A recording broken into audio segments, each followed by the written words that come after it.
आप देख रहे हैं स्टेट टुडे न्यूज। मैं हूं आपके साथ हर्षिता। आइए बढ़ते हैं कुछ खास खबरों की ओर।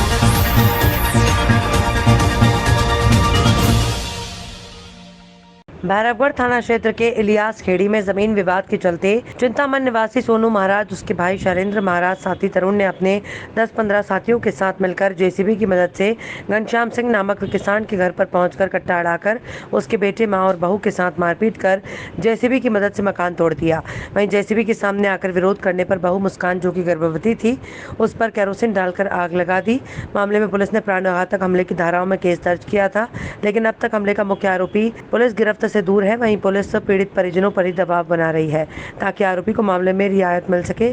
पीड़ित परिजनों ने आज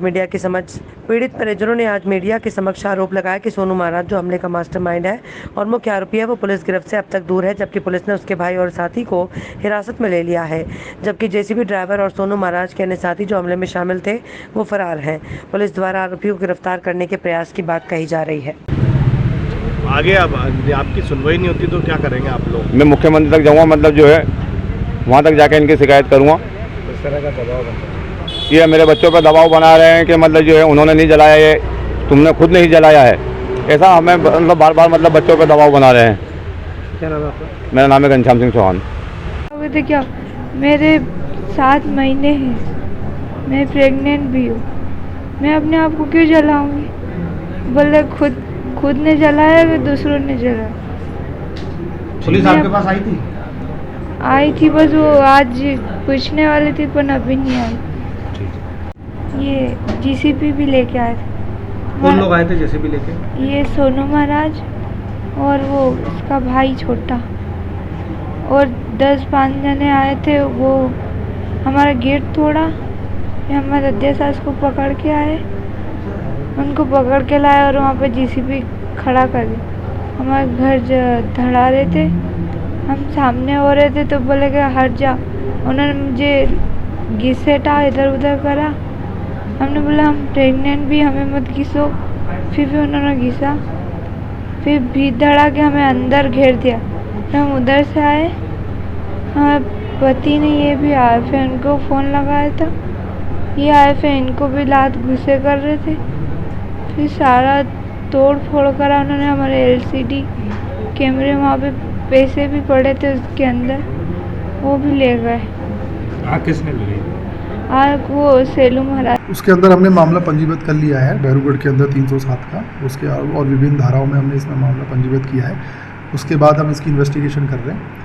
इन्वेस्टिगेशन के दौरान हमें और भी बहुत सारे तथ्य मिले हैं, वीडियो फुटेज हो गए, इसके आधार पे और लोगों के कथनों के आधार पे हमें और भी जानकारी और भी तथ्य मिले हैं, तो हम उसके वेरीफाई कर रहे हैं। सर, अभी तक इसमें कितने लोगों की गिरफ्तारी हुई है, कितने फरार? टोटल इसके अंदर 4 लोगों का नाम लिखाया गया था, जिसमें से 2 लोगों को हमने गिरफ्तार कर लिया है। जेसीबी का एक चालक है, उसको भी हमने गिरफ्तार कर लिया है। बस एक व्यक्ति जो फरार चल रहा है, सोनू महाराज।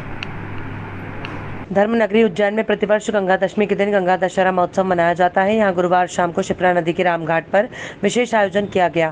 प्रदेश के उच्च शिक्षा मंत्री डॉक्टर मोहन यादव सपत्नी इस आयोजन में शामिल हुए। यहाँ पंडे, पुजारी और अतिथियों में मां शिप्रा का पंचामृत अभिषेक किया गया। आरती पूजन के बाद शिप्रा माता को 300 फीट लंबी चुनरी उड़ाई गई। गंगा दशमी के दिन प्रतिवर्ष 2 दिवसीय शिप्रा परिक्रमा यात्रा का आयोजन होता है। पिछले 2 वर्ष कोरोना के कारण और इस वर्ष आचार संहिता के कारण ये यात्रा नहीं निकल सकी। यहाँ उच्च शिक्षा मंत्री ने संपूर्ण विश्व की मंगल की कामना की। भाई साहब, आज गंगा दशहरे पर्व पर जो है गंगा उत्सव माँ शिप्रा जी के किनारे गंगा दशमी का पावन पर्व हम सबका सौभाग्य है। बाबा महाकाल की नगरी, भगवान कृष्ण की शिक्षा स्थली, शक्तिपीठ माँ हरसिद्धि की नगरी में आज ये पावन पुनीत माँ शिप्रा के किनारे गंगा दशमी का आयोजन किया। हर वर्ष की भांति गंगा जी के एक तरह से हम मान के चलते कि शिप्रा जी का भी उद्गम दिवस आज ही है। मैं ऐसी पवन पुनीत माँ शिप्रा जी के माध्यम से गंगा जी की जो हमने आज पूजा अर्चना की है, चुनरी उत्सव मनाया है, परमात्मा करे ये कोविड का खराब समय निकले और सबके जीवन में मंगल ही मंगल हो, आनंद आए। हम सब सौभाग्यशाली हैं, बाबा महाकाल की नगरी में रहते हैं। परमात्मा की कृपा हम सब पे बनी रहे। मेरे साथ सारे जितने कार्यकर्ता, सभी श्रद्धालु भक्तजन यहाँ मौजूद है, सबके जीवन में सबकी मनोकामना पूर्ण हो, मेरी अपनी ओर से गंगा दशमी के पावन पर्व की बधाई। यद्यपि हर साल हम 2 दिन की परिक्रमा करते हैं, लेकिन इस वर्ष कोविड के कारण से हम परिक्रमा नहीं कर पाए, लेकिन धूमधाम से पूजा अर्चना की है। भगवान चाहेगा तो अगली बार और ज़्यादा धूमधाम से परिक्रमा भी होगी और पूरा आयोजन होगा।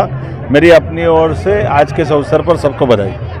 गंगा दशहरा के पावन अवसर पर धार रोड सिंचाई कॉलोनी स्थित सिद्ध बाल हनुमान शनि मंदिर में विशाल भजन संध्या और भंडारे का आयोजन किया गया। यहाँ जहाँ भजन संध्या में एक और श्रद्धालु ईश्वर के भजनों में देर रात तक डुबकी लगाते रहे, वहीं भंडारे में सैकड़ों भक्तों ने पूजन अर्चन के बाद भोजन प्रसादी ग्रहण की।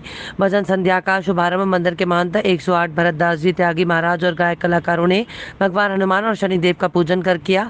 मंदिर के महंत और बाल संत श्री बलराम दास जी महाराज का स्वागत और सम्मान स्वरागिनी गायन ग्रुप के संरक्षक विश्वदीप मिश्रा ने किया। स्वागत भाषण टीकराम राय ने दिया। महंत और भक्त मंडली की गोविंद परिहार, आयुष डोडवे, सोनू यादव, शिवशंकर सोनी, शिवानी डोडवे, प्रीति भवर, नीतू अत्रे, दीपक सुदर्शन जैन, रितेश मकवाना, शिवम मुवेल, पवन पाटीदार, काऊ बागेश्वर आदि ने भजन गायक कलाकारों का स्वागत कर स्मृति चिन्ह भेंट किए। इस अवसर पर महंत 108 श्री भरतदास जी त्यागी महाराज ने कहा कि निरंतर साधना करने से कला में दिन प्रतिदिन निखार आता जाता है।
जबलपुर मोती महल होटल में राष्ट्रवादी कांग्रेस पार्टी की बैठक में आगामी स्थानीय नगर निगम चुनाव में अपने प्रत्याशी को उतारने और ज्यादा से ज्यादा संख्या में अपने प्रत्याशी को जिताने की मंशा के साथ बैठक आयोजित की गई। इस बैठक में 11 संभाग के अध्यक्ष मौजूद रहे और इंदौर संभाग के अध्यक्ष कुलदीप सिंह पवार को प्रदेश प्रवक्ता का दायित्व दिया गया और महिला जबलपुर जिला अध्यक्ष के रूप में शशि सिंह बघेल और महासचिव का पद रेखा जायसवाल को दिया गया, जिसमें अतिथियों ने बताया कि राष्ट्रवादी कांग्रेस पार्टी के राष्ट्रीय अध्यक्ष शरद पवार के मार्गदर्शन और उनके विचारों को जन जन तक पहुंचाने के लिए जनहित में किस प्रकार से कार्य किया जाएगा और शहरों में विकास के और जनहित की समस्याओं का निदान कर शहर वार्ड को सुसज्जित किया जाएगा, जिसमें राष्ट्रवादी कांग्रेस पार्टी चुनाव प्रभारी पूर्व सांसद मधुकर कुकड़े, प्रदेश अध्यक्ष एडवोकेट हेमंत पटेल, कार्यकारी प्रदेश अध्यक्ष संदीप तिवारी और महासचिव प्रवीण बागड़ी का जबलपुर नगर आगमन हुआ। जायसवाल राष्ट्रवादी कांग्रेस पार्टी का संभागीय अध्यक्ष हूं जबलपुर में। आज की जो मीटिंग आयोजित की गई है वो जो प्रदेश के सभी संभागीय अध्यक्ष जो AB फॉर्म देना है उसके संदर्भ में हुई है। हमारे जो राष्ट्रवादी कांग्रेस पार्टी है पूरी 79 सीट्स जो पार्षदों की हैं वो सब जगह से लड़ने की हम लोग रणनीति तैयार कर रहे हैं। महापौर का चुनाव भी नेशनलिस्ट कांग्रेस पार्टी के नेतृत्व में लड़ा जाएगा। हमारे जो वरिष्ठ प्रदेश अपना राष्ट्रीय अध्यक्ष हैं शरद पवार जी, उनके मार्गदर्शन पे प्रदेश अध्यक्ष हैं प्रभारी हैं जो मधुकर कुकड़े जी, उनके मार्गदर्शन पे और प्रदेश अध्यक्ष हैं अपने हेमंत पटेल जी, इनके मार्गदर्शन पे पूरी पार्टी चुनाव मैदान पे अपने प्रत्याशी उतारेगी और इनके मार्गदर्शन पे हम सब चुनाव का नेतृत्व करेंगे और चुनाव कोशिश करेंगे अधिक से अधिक हमारी पार्टी जीते। आज जो मेन मुद्दा है महंगाई को लेकर के है, स्मार्ट सिटी को लेकर के जबलपुर के 15 साल से पिछले 15 साल से हम देख रहे हैं कि करोड़ों रुपए का बजट आया है। उस 15 साल से लेकर के आज तक में देख रहे हैं कहीं कोई बदलाव नहीं आया है। पैसा कहाँ आया कहाँ गया कुछ नहीं मालूम है। ये हमारा मेन मुद्दा रहेगा इस चुनाव में और हम चाहें कि मूलभूत सुविधाएं जो हैं वो जनता को मिलनी चाहिए और उस मुद्दे को लेकर के हम चुनाव पे। प्रत्याशियों की मतलब लिस्ट तैयार हुई सर आपकी? प्रत्याशियों की लिस्ट हमारी प्रक्रिया चालू है और जल्द से जल्द हम उस प्रक्रिया को पूरी करके और पूरी हम लिस्ट जारी करेंगे। पूर्व सांसद और मध्य प्रदेश का प्रभारी राष्ट्रीय कांग्रेस पार्टी की इस बैठक का प्रायोजन है कि मध्य प्रदेश के पूरे जिलों में राष्ट्रवादी कांग्रेस पार्टी नगर निगम, नगर पालिका, नगर परिषद में चुनाव लड़े जाएंगे और शरद पवार साहब की विचारधारा के साथ पूरी पार्टी मध्य प्रदेश के चुनाव में संभल रही है। 2023 की विधानसभा में पार्टी अपनी ताकत पर पूरे मध्य प्रदेश चुनाव में खड़ी होने की तैयारी के लिए ये निकालने किया है। आज शरद पवार जी का नाम पूरे देश में नंबर 1 है, जिनके खिलाफ ईडी की कार्रवाई हुई थी वो पहले नेता है जो ईडी में जाने को तैयार हुए थे, मगर जब ईडी जाने की तैयारी हुई तो ईडी ने कहा कि आप मत दो, इन पर आरोप गलत की गई। ये पहली बार हुआ कि ईडी के लिए जाने लोग डरते हैं, मगर शरद पवार जी को नोटिस मिला वो पहली बार डर के, यानी वो देश पार्टी के नेता है जिनकी छवि पूरे देश में साफ है। आज पूरा देश के नेता के मन में सर पर होता है, उसी पार्टी को पूरे मध्य प्रदेश में पहुँचाने का हम सब कर रहे हैं। रतलाम के आदिवासी अंचल के आंबा गांव में आज करीब आधा दर्जन परिवार के लोगों को हिंदू धर्म में पूरे विधि विधान के साथ प्रवेश कराया गया। ये सभी परिवार गोमंत्रु हैं। ये परिवार बरसों से गांव के बाहर ही रहते थे। इन परिवारों के सदस्यों के नाम मुस्लिम धर्म के अनुरूप थे, लेकिन इन परिवारों का कहना था कि वो कभी मस्जिद नहीं गए, कभी कभी दरगाह जाते थे। वो पहले भटक गए थे, लेकिन अब सही दिशा नहीं मिल गई और आज हम हिंदू धर्म में आ गए। इन लोगों को गांव के बाहर आयोजित शिव महापुराण कथा के आयोजन के दौरान पूरे विधि विधान से हिंदू धर्म में प्रवेश कराया गया। बाकायदा पुरुषों का मुंडन किया गया, गोबर और गंगा जल से स्नान कराया गया। इसके बाद अड़बानिया आश्रम के गुरुजी ने मंत्रोच्चार के बाद जनोई पहनाकर हिंदू धर्म में प्रवेश कराया गया। पुरुषों के साथ इन परिवार की महिलाएं और बच्चे भी मौजूद थे।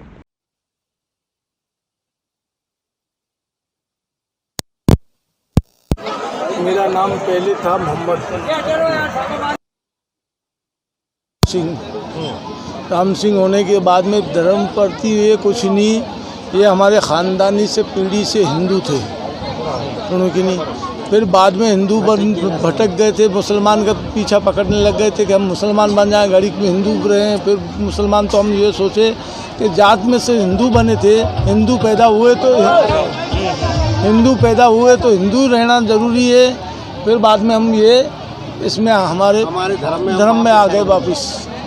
ये ना किसी का डर नहीं, किसी का दहशत नहीं, किसी का कोई जोर जुल्म कुछ नहीं। हम तो हमारे परिवार के तो अभी थोड़ा ही बहुत बने हैं, अभी थोड़ी बहुत आए हैं, थोड़ी बहुत बाहर हैं। वो भी आ जाएंगे तो वो भी बनने के लिए तैयार है। कितने लोग हैं? हमारे यहाँ 70 मकान हैं।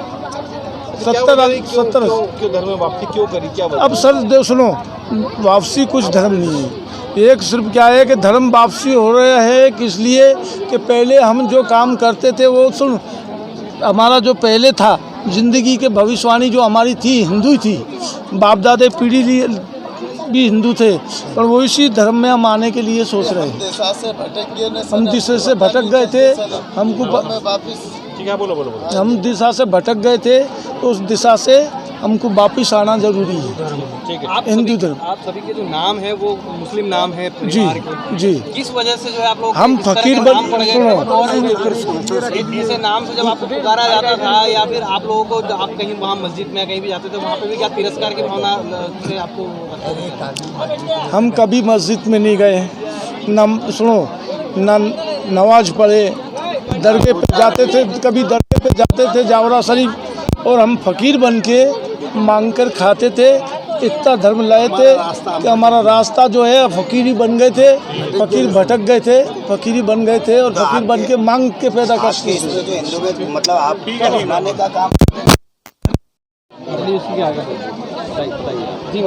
वो जो संकल्प लिए हम लोग यहाँ शिव पुराण का आयोजन रखे, वो लोग शिव पुराण सुनने आए और चलते शिव पुराण में उन लोगों का भावना जगा, और वो लोग कहने लगे कि हम बहुत सताए जा रहे, हमारी पीढ़ियाँ परेशान हैं, हम पूर्व से जिस धर्म में रहे उस धर्म को धारण करना चाहते हैं। किसी का नाम मोहम्मद, किसी का और किसी का और, इसी प्रकार के पृथक पृथक नाम रहे।